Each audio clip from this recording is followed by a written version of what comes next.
Sense and Sensibility Chapter 44. Eleanor, starting back with a look of horror at the sight of him, obeyed the first impulse of her heart in turning instantly to quit the room, and her hand was already on the lock, when its action was suspended by his hastily advancing, and saying, in a voice rather of command than supplication, "Miss Dashwood, for half an hour, for 10 minutes I entreat you to stay." "No, sir," she replied with firmness, "I shall not stay. Your business cannot be with me. The servants, I suppose, forgot to tell you that Mr. Palmer was not in the house." "Had they told me," he cried with vehemence, "that Mr. Palmer and all his relations were at the devil, it would not have turned me from the door. My business is with you, and only you." "With me, in the utmost amazement. Well, sir, be quick, and if you can less violent. Sit down, and I will be both." She hesitated. She knew not what to do. The possibility of Colonel Brandon's arriving and finding her there came across her. But she had promised to hear him, and her curiosity no less than her honor was engaged. After a moment's recollection, therefore, concluding that prudence required dispatch, and that her acquiescence would best promote it, she walked silently towards the table, and sat down. He took the opposite chair, and for half a minute not a word was said by either. "Pray be quick, sir," said Eleanor, impatiently. "I have no time to spare." He was sitting in an attitude of deep meditation, and seemed not to hear her. "Your sister," said he, with abruptness, a moment afterwards, "is out of danger. I heard it from the servant. God be praised. But is it true? Is it really true?" Eleanor would not speak. He repeated the inquiry with yet greater eagerness. "For God's sake tell me, is she out of danger, or is she not? We hope she is." He rose up, and walked across the room. "Had I known as much half an hour ago, but since I am here," speaking with a forced vivacity as he returned to his seat, "what does it signify? For once, Miss Dashwood, it will be the last time. Perhaps let us be cheerful together. I am in a fine mood for gaiety. Tell me honestly," a deeper glow overspreading his cheeks, "do you think me most a knave or a fool?" Eleanor looked at him with greater astonishment than ever. She began to think that he must be in liquor. The strangeness of such a visit, and of such manners, seemed no otherwise intelligible, and with this impression she immediately rose, saying, "Mr. Willoughby, I advise you at present to return to Combe. I am not at leisure to remain with you longer. Whatever your business may be with me, it will be better recollected and explained tomorrow." "I understand you," he replied, with an expressive smile, and a voice perfectly calm. "Yes, I am very drunk.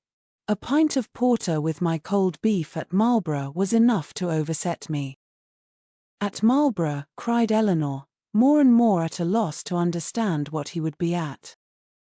"Yes, I left London this morning at 8 o'clock, and the only 10 minutes I have spent out of my chaise since that time procured me a nuncheon at Marlborough." The steadiness of his manner, and the intelligence of his eye as he spoke, convincing Eleanor that whatever other unpardonable folly might bring him to Cleveland, he was not brought there by intoxication, she said, after a moment's recollection. "Mr. Willoughby, you ought to feel, and I certainly do, that after what has passed, your coming here in this manner, and forcing yourself upon my notice, requires a very particular excuse." "What is it that you mean by it?" "I mean," said he, with serious energy, "if I can, to make you hate me 1 degree less than you do now. I mean to offer some kind of explanation, some kind of apology, for the past, to open my whole heart to you, and by convincing you that though I have been always a blockhead, I have not been always a rascal, to obtain something like forgiveness from your sister." "Is this the real reason of your coming?" "'Pon my soul it is," was his answer, with a warmth which brought all the former Willoughby to her remembrance, and in spite of herself made her think him sincere. "If that is all, You may be satisfied already, for Marianne does, she has long forgiven you. Has she? He cried, in the same eager tone. Then she has forgiven me before she ought to have done it. But she shall forgive me again, and on more reasonable grounds. Now will you listen to me? Eleanor bowed her assent. I do not know, said he, after a pause of expectation on her side, and thoughtfulness on his own, how you may have accounted for my behavior to your sister, or what diabolical motive you may have imputed to me. Perhaps you will hardly think the better of me. It is worth the trial, however, and you shall hear everything. When I first became intimate in your family, I had no other intention, no other view in the acquaintance than to pass my time pleasantly while I was obliged to remain in Devonshire, more pleasantly than I had ever done before. Your sister's lovely person and interesting manners could not but please me, and her behaviour to me almost from the first was of a kind it is astonishing, when I reflect on what it was, and what she was, that my heart should have been so insensible. But at first I must confess, my vanity only was elevated by it. Careless of her happiness, thinking only of my own amusement, giving way to feelings which I had always been too much in the habit of indulging, I endeavoured, by every means in my power, to make myself pleasing to her, without any design of returning her affection. Miss Dashwood, at this point, turning her eyes on him with the most angry contempt, stopped him, by saying, It is hardly worth while, Mr. Willoughby, for you to relate, or for me to listen any longer. Such a beginning as this cannot be followed by anything. Do not let me be pained by hearing anything more on the subject. I insist on you hearing the whole of it, he replied. My fortune was never large, and I had always been expensive, always in the habit of associating with people of better income than myself. Every year since my coming of age, or even before, I believe, had added to my debts, and though the death of my old cousin, Mrs. Smith, was to set me free, yet that event being uncertain, and possibly far distant, it had been for some time my intention to re-establish my circumstances by marrying a woman of fortune. To attach myself to your sister, therefore, was not a thing to be thought of, and with a meanness, selfishness, cruelty, which no indignant, no contemptuous look, even of yours, Miss Dashwood, can ever reprobate too much, I was acting in this manner, trying to engage her regard, without a thought of returning it. But one thing may be said for me, even in that horrid state of selfish vanity, I did not know the extent of the injury I meditated, because I did not then know what it was to love. But have I ever known it? Well may it be doubted, for, had I really loved, could I have sacrificed my feelings to vanity, to avarice? Or, what is more, could I have sacrificed hers? But I have done it. To avoid a comparative poverty, which her affection and her society would have deprived of all its horrors, I have, by raising myself to affluence, lost everything that could make it a blessing. You did then, said Eleanor, a little softened, believe yourself at one time attached to her? To have resisted such attractions, to have withstood such tenderness, is there a man on earth who could have done it? Yes, I found myself, by insensible degrees, sincerely fond of her, and the happiest hours of my life were what I spent with her when I felt my intentions were strictly honourable, and my feelings blameless. Even then, however, when fully determined on paying my addresses to her, I allowed myself most improperly to put off, from day to day, the moment of doing it, from an unwillingness to enter into an engagement while my circumstances were so greatly embarrassed. I will not reason here, nor will I stop for you to expatiate on the absurdity, and the worse than absurdity, of scrupling to engage my faith where my honour was already bound. The event has proved that I was a cunning fool, providing with great circumspection for a possible opportunity of making myself contemptible and wretched for ever. At last, however, my resolution was taken, and I had determined, as soon as I could engage her alone, to justify the attentions I had so invariably paid her, and openly assure her of an affection which I had already taken such pains to display. But in the interim of the very few hours that were to pass, Before I could have an opportunity of speaking with her in private, a circumstance occurred, an unlucky circumstance, to ruin all my resolution, and with it all my comfort. A discovery took place." Here he hesitated and looked down. Mrs. Smith had somehow or other been informed, I imagine by some distant relation, whose interest it was to deprive me of her favor, of an affair, a connection, but I need not explain myself farther, he added, looking at her with an heightened color and an inquiring eye. "Your particular intimacy, you have probably heard the whole story long ago." "I have," returned Eleanor, coloring likewise, and hardening her heart anew against any compassion for him. "I have heard it all. And how you will explain away any part of your guilt in that dreadful business, I confess is beyond my comprehension." "Remember," cried Willoughby, "from whom you received the account. Could it be an impartial one? I acknowledge that her situation and her character ought to have been respected by me. I do not mean to justify myself, but at the same time cannot leave you to suppose that I have nothing to urge, that because she was injured she was irreproachable, and because I was a libertine, she must be a saint. If the violence of her passions, the weakness of her understanding, I do not mean, however, to defend myself.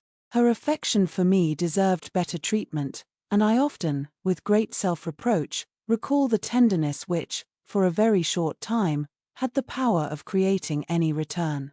I heartily wish it had never been. But I have injured more than herself, and I have injured one, whose affection for me, may I say it, was scarcely less warm than hers, and whose mind, oh, how infinitely superior. Your indifference, however, towards that unfortunate girl, I must say it, unpleasant to me as the discussion of such a subject may well be, your indifference is no apology for your cruel neglect of her. Do not think yourself excused by any weakness, any natural defect of understanding on her side, in the wanton cruelty so evident on yours. You must have known that while you were enjoying yourself in Devonshire, pursuing fresh schemes, always gay, always happy, she was reduced to the extremest indigence." "But, upon my soul, I did not know it," he warmly replied. "I did not recollect that I had omitted to give her my direction, and common sense might have told her how to find it out." "Well, sir, and what said Mrs. Smith?" "She taxed me with the offense at once, and my confusion may be guessed. The purity of her life, the formality of her notions, her ignorance of the world, everything was against me. The matter itself I could not deny, and vain was every endeavor to soften it. She was previously disposed, I believe, to doubt the morality of my conduct in general, and was moreover discontented with the very little attention, the very little portion of my time that I had bestowed on her, in my present visit.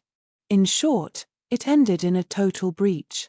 By one measure I might have saved myself. In the height of her morality, good woman, she offered to forgive the past, if I would marry Eliza. That could not be, and I was formally dismissed from her favor and her house. The night following this affair I was to go, the next morning was spent by me in deliberating on what my future conduct should be. The struggle was great, but it ended too soon. My affection for Marianne, my thorough conviction of her attachment to me, it was all insufficient to outweigh that dread of poverty, or get the better of those false ideas of the necessity of riches, which I was naturally inclined to feel. An expensive society had increased.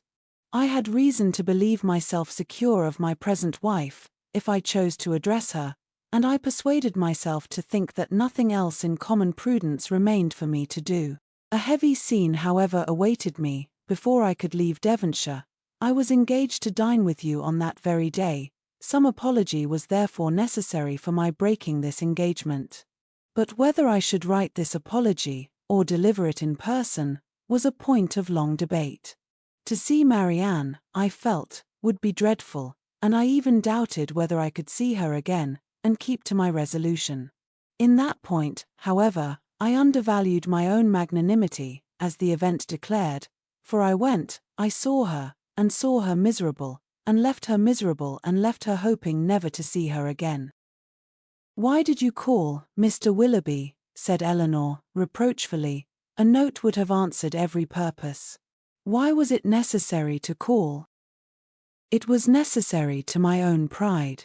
I could not bear to leave the country in a manner that might lead you, or the rest of the neighborhood, to suspect any part of what had really passed between Mrs. Smith and myself, and I resolved therefore on calling at the cottage, in my way to Honiton. The sight of your dear sister, however, was really dreadful, and, to heighten the matter, I found her alone. You were all gone I do not know where. I had left her only the evening before, so fully, so firmly resolved within myself on doing right.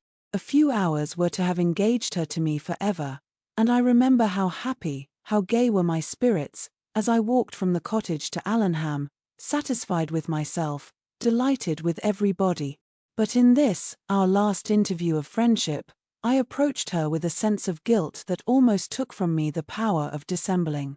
Her sorrow, her disappointment, her deep regret, when I told her that I was obliged to leave Devonshire so immediately, I never shall forget it, united too with such reliance, such confidence in me.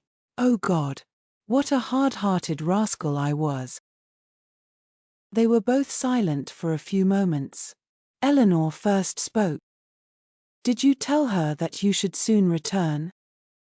I do not know what I told her, he replied, impatiently.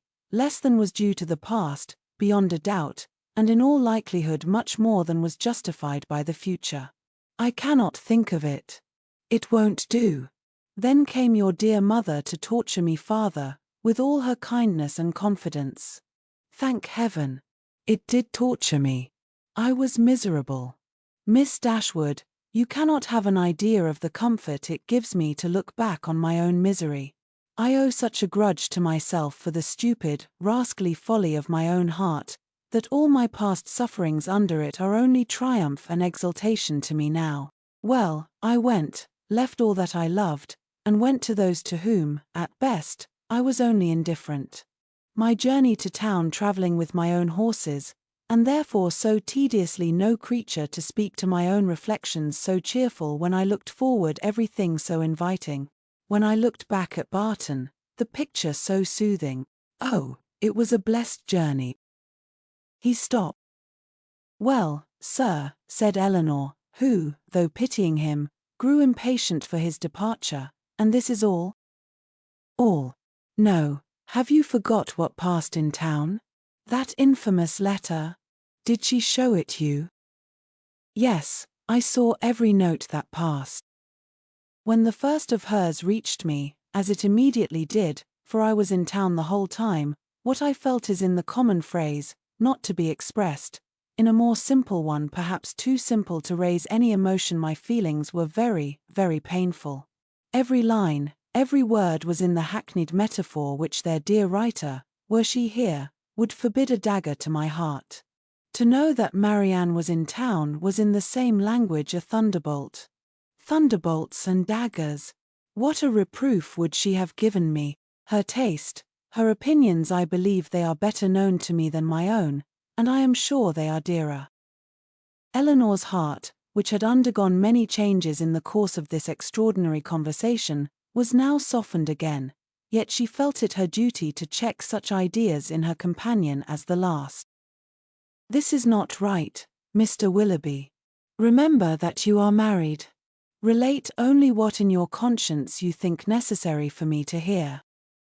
Marianne's note, by assuring me that I was still as dear to her as in former days, that in spite of the many, many weeks we had been separated, she was as constant in her own feelings, and as full of faith in the constancy of mine as ever, awakened all my remorse. I say awakened, because time and London, business and dissipation, had in some measure quieted it, and I had been growing a fine hardened villain, fancying myself indifferent to her, and choosing to fancy that she too must have become indifferent to me, talking to myself of our past attachment as a mere idle, trifling business, shrugging up my shoulders in proof of its being so, and silencing every reproach, overcoming every scruple, by secretly saying now and then, I shall be heartily glad to. Here she is well married. But this note made me know myself better. I felt that she was infinitely dearer to me than any other woman in the world, and that I was using her infamously. But everything was then just settled between Miss Grey and me. To retreat was impossible. All that I had to do was to avoid you both. I sent no answer to Marianne, intending by that to preserve myself from her farther notice, and for some time I was even determined not to call in Berkeley Street, but at last, judging it wiser to affect the air of a cool, common acquaintance than anything else, I watched you all safely out of the house one morning, and left my name. Watched us out of the house. Even so, you would be surprised to hear how often I watched you, how often I was on the point of falling in with you. I have entered many a shop to avoid your sight, as the carriage drove by. Lodging as I did in Bond Street, there was hardly a day in which I did not catch a glimpse of one or other of you, and nothing but the most constant watchfulness on my side, a most invariably prevailing desire to keep out of your sight, could have separated us so long. I avoided the Middletons as much as possible, as well as everybody else who was likely to prove an acquaintance in common. Not aware of their being in town, however, I blundered on Sir John, I believe, the first day of his coming, and the day after I had called at Mrs. Jennings's. He asked me to a party, a dance at his house in the evening. Had he not told me as an inducement that you and your sister were to be there, I should have felt it too certain a thing to trust myself near him. The next morning brought another short note from Marianne, still affectionate, open, artless, confiding everything that could make my conduct most hateful. I could not answer it. I tried but could not frame a sentence. But I thought of her, I believe, every moment of the day. If you can pity me, Miss Dashwood, pity my situation as it was then. With my head and heart full of your sister, I was forced to play the happy lover to another woman. Those 3 or 4 weeks were worse than all. Well, at last, as I need not tell you, you were forced on me, and what a sweet figure I cut. What an evening of agony it was. Marianne, beautiful as an angel on one side, calling me Willoughby in such a tone, oh God, holding out her hand to me, asking me for an explanation, with those bewitching eyes fixed in such speaking solicitude on my face. And Sophia, jealous as the devil on the other hand, looking all that was well, it does not signify, it is over now. Such an evening. I ran away from you all as soon as I could, but not before I had seen Marianne's sweet face as white as death. That was the last look I ever had of her, the last manner in which she appeared to me. It was a horrid sight. Yet when I thought of her today as really dying, it was a kind of comfort to me to imagine that I knew exactly how she would appear to those who saw her last in this world. She was before me, constantly before me, as I travelled, in the same look and hue. A short pause of mutual thoughtfulness succeeded. Willoughby, first rousing himself, broke it thus. Well, let me make haste and be gone. Your sister is certainly better, certainly out of danger. We are assured of it. Your poor mother, too, doting on Marianne. But the letter, Mr. Willoughby, your own letter, have you anything to say about that? Yes, that in particular.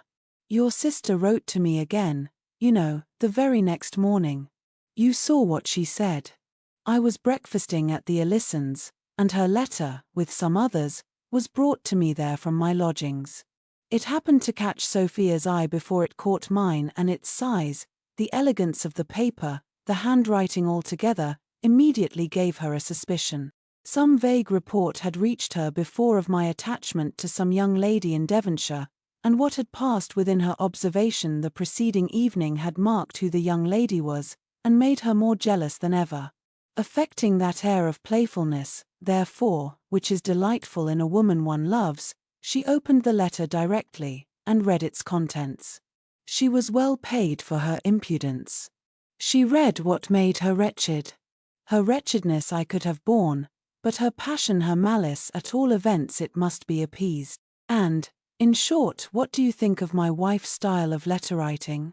Delicate, tender, truly feminine, was it not? Your wife.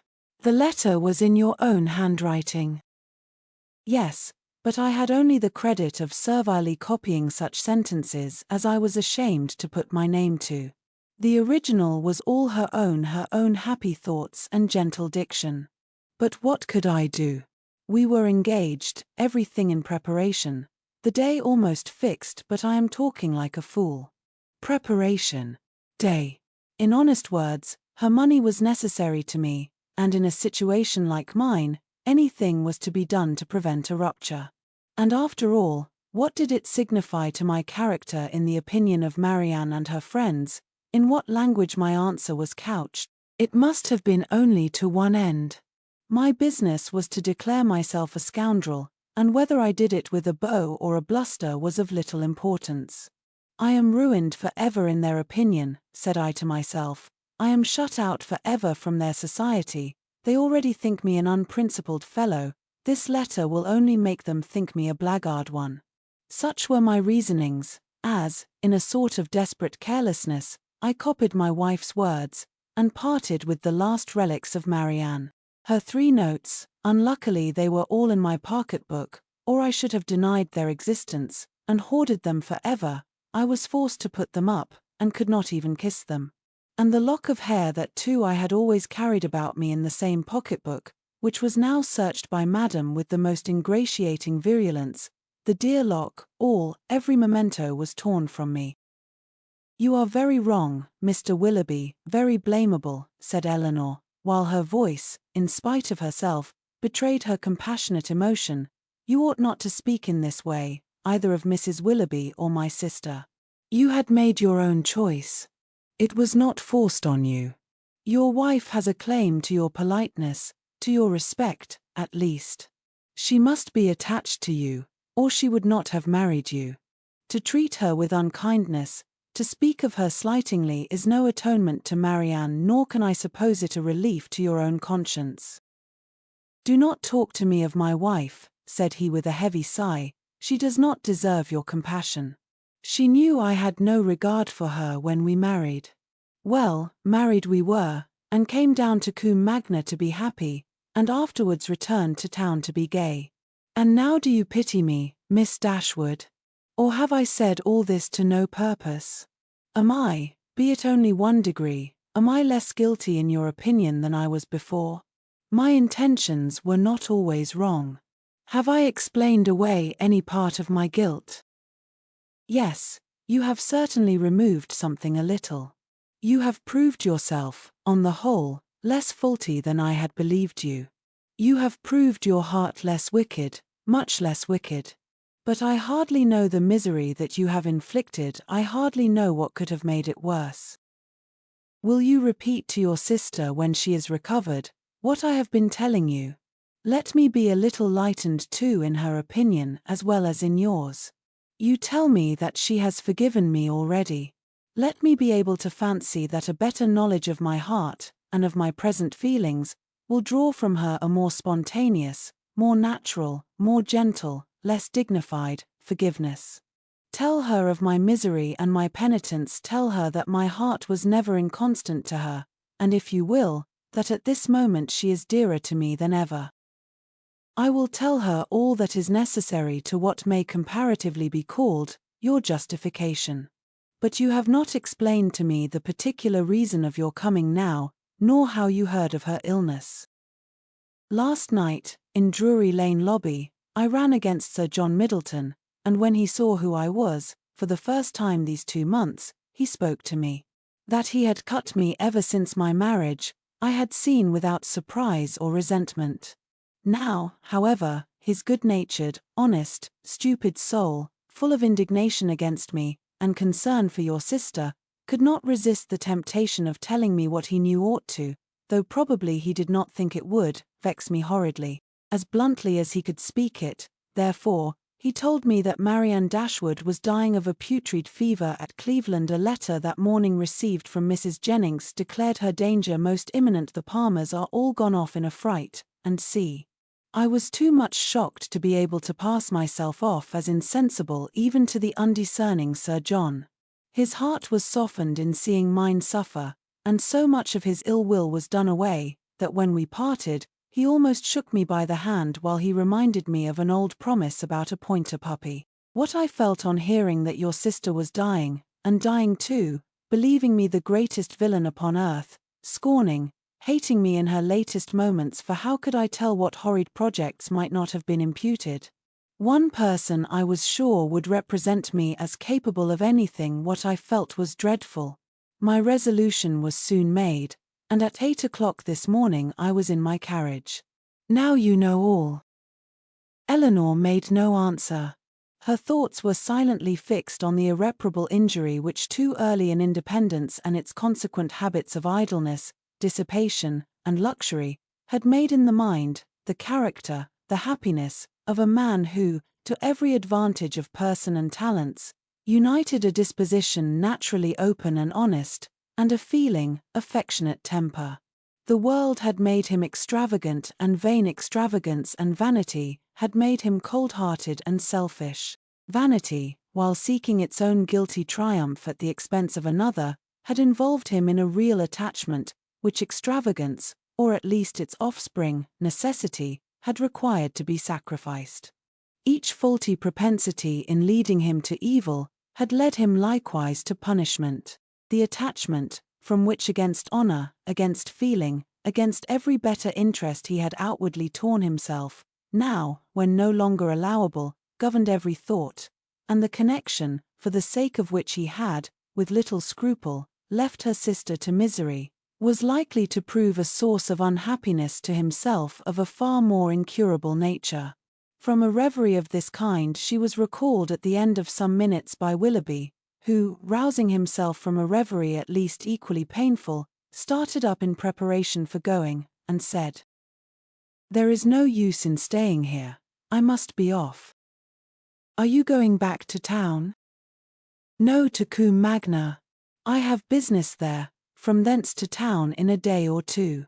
Goodbye." He held out his hand. She could not refuse to give him hers. He pressed it with affection. "And you do think something better of me than you did," said he, letting it fall, and leaning against the mantelpiece as if forgetting he was to go. Eleanor assured him that she did, that she forgave, pitied, wished him well, was even interested in his happiness, and added some gentle counsel as to the behavior most likely to promote it. His answer was not very encouraging. "As to that," said he, "I must rub through the world as well as I can. Domestic happiness is out of the question. If, however, I am allowed to think that you and yours feel an interest in my fate and actions, it may be the means, it may put me on my guard at least, it may be something to live for. Marianne, to be sure, is lost to me for ever. Were I even by any blessed chance at liberty again—" Eleanor stopped him with a reproof. "Well," he replied once more, "goodbye. I shall now go away and live in dread of one event." "What do you mean?" "Your sister's marriage." "You are very wrong. She can never be more lost to you than she is now. But she will be gained by someone else. And if that someone should be the very he whom, of all others, I could least bear, but I will not stay to rob myself of all your compassionate goodwill, by showing that where I have most injured I can least forgive. Goodbye, God bless you." And with these words, he almost ran out of the room.